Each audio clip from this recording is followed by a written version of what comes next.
Olá, amados, a graça e a paz de Cristo Jesus sobre as nossas vidas, amém?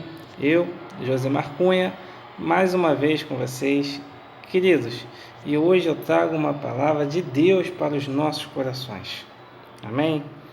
Bom, depois que eu postei o último vídeo, ao qual eu falava a respeito de Juízes 1, que quando Josué já tinha falecido, os homens de Israel, os filhos de Israel, consultaram ao Senhor, perguntando quem iria subir para derrotar os seus inimigos, os cananeus, se eu bem me lembro.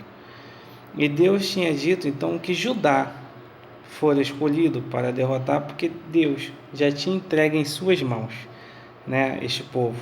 E Judá então chamou a Simeão, seu irmão, para guerrear com ele sobre aquilo ao qual Deus já tinha lhe dado. Então, a última palavra foi sobre nós estarmos guerreando com pessoas que estão ao nosso lado. E dando continuidade a esta palavra, eu continuei em oração e Deus falou algo ao meu coração que eu quero vos compartilhar neste momento. Dando continuidade a isto, Deus então me deu uma palavra que está lá em Josué, capítulo 9, sobre sabermos escolher com quem nós iremos formar alianças, com quem nós iremos caminhar, com quem nós podemos contar para guerrear. E tudo isto só é capaz de fazer com exatidão se buscarmos ao Senhor.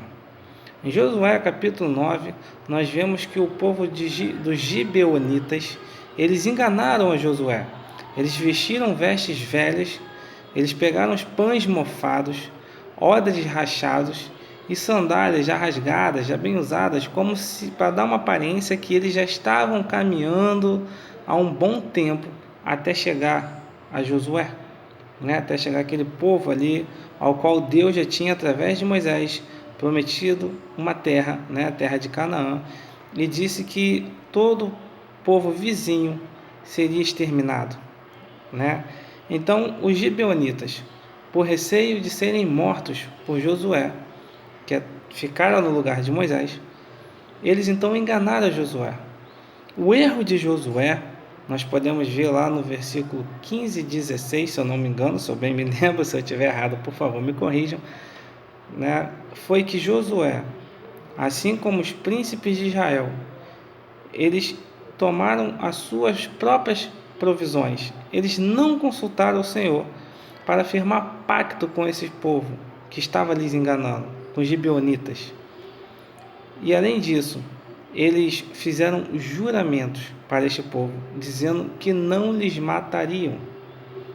E passado este dia, em ao qual eles fizeram paz, ao qual eles fizeram pacto com os gibeonitas, ao qual eles fizeram juramentos, eles, 3 dias depois, se eu bem me lembro, eles descobriram que este povo eram gibeonitas, eram vizinhos e viviam no meio deles, ou seja, descobriram que foram enganados. E por eles terem dito isto, Josué, como ele fez pacto, como eles fizeram juramentos, ele honrou o que ele fez, embora ele não tivesse consultado ao Senhor, mas ele honrou algo que ele fez, porque quem vive e caminha com o Senhor, por mais que tenha cometido um erro, um pecado contra o Senhor, porque ali Josué pecou em não consultar o Senhor, assim como os príncipes de Israel, eles pecaram nisso, não consultaram o Senhor, eles tomaram suas próprias provisões, mas ele então cumpriu, ele honrou aquilo ao qual ele tinha formalizado com os gibeonitas. E eles então não mataram os gibeonitas, mas tornaram eles escravos, rachadores de lenhas e tiradores de água para a igreja, para a congregação, para a assembleia, como queiram dizer, ou como esteja na sua versão bíblica. Então, queridos, nós temos que ter o cuidado que muitas das vezes pessoas se achegam até nós, dizendo ser uma coisa, quando na verdade não o são, quando na verdade ela está interessada em algo, seja algo que ela venha a perder, ou seja em algo que nós venhamos a ganhar, Pois vejamos, da mesma forma, Lá em 2 Samuel, capítulo 16, versículo 20 adiante, se eu bem me lembro, nós vemos que Absalão, filho de Davi, ele pede conselhos para Aitofel. Este, Aitofel, ele fora conselheiro de Davi, né? E agora que Absalão, que se rebelou contra Davi, está tomando o poder de Israel, ele então torna Aitofel seu conselheiro. Aitofel, ele é o avô de Betseba, né? Para quem não se lembra, ou se não sabe, Betseba era a esposa de Urias, ao qual Davi se interessou quando a viu no terraço, né? Ela estava se banhando, não me lembro bem, mas ele a viu no terraço, ele se interessou por ela, ele se deitou com ela, e ele planejou a morte de Urias, né? E Aitofel, ele era avô de Betseba. O interessante é que quando Aitofel dá o conselho para Absalão se deitar com as concubinas de Davi, né, para que todo o povo de Israel visse a afronta que Absalão estava fazendo com Davi, se deitando com as concubinas, e para que todos aqueles que estavam ali apoiando Absalão, eles se fortalecessem, ou seja, eles iriam gostar daquilo que Absalão estava fazendo, porque seria uma afronta para Davi, certo? Mas o interessante é que eles montaram uma tenda também no terraço, que fora também no terraço que Davi viu Betseba. Maldição hereditária, né? Pois bem, não é sobre isso que eu quero falar no momento. Então, nós temos que ter cuidado com quem está ao nosso lado, porque da mesma forma que Aitofel fora o conselheiro de Davi, ele também estava sendo de Absalão, mas ele sabia então como fazer com que Davi viesse a ficar frustrado contra o seu filho, viesse, a ficar com raiva do seu filho, e de que forma que o seu filho pudera ferir a Davi, né? Um homem que andava com Davi, um homem que dava conselhos para Davi, agora está tramando algo contra Davi, né? Se bem me lembro, nesse mesmo capítulo, já no finalzinho, a Bíblia diz que Aitofel, ele era como um oráculo divino, de tanta sabedoria que ele tinha e da sua importância para poder dar conselhos.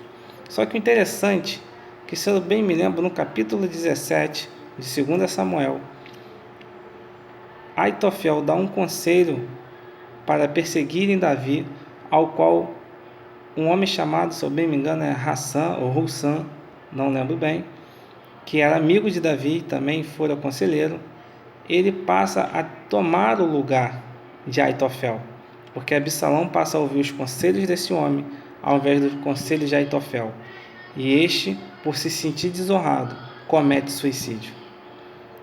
Ou seja, aquelas pessoas que não buscam em Deus sabedoria para poder nos aconselhar, e quando está do nosso lado com interesse em algo e os seus desejos não são atendidos, ou vem outras pessoas tomando o seu lugar, muitas das vezes então ela se afasta, e isso acaba lhe causando uma morte espiritual, uma doença na alma e que pode impactar no físico. Então, queridos, que nós venhamos a ter sabedoria em Cristo Jesus para saber com quem nós iremos estar caminhando, para que nós possamos prosseguir em conhecer o Senhor e avançar conforme o Senhor estiver falando ao nosso coração, para conquistarmos aquilo que Deus já tem nos prometido, aquilo que Deus já tem posto em nossas mãos e falado ao nosso coração. Assim como Judá e Simeão batalharam juntos sobre aquilo que Deus lhes tinha proposto. Amém?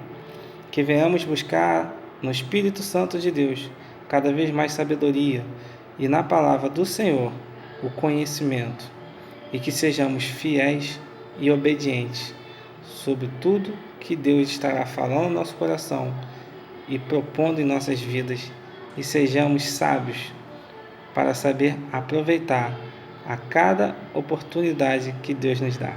Amém? Que Deus continue nos abençoando rica e poderosamente mais em Cristo Jesus.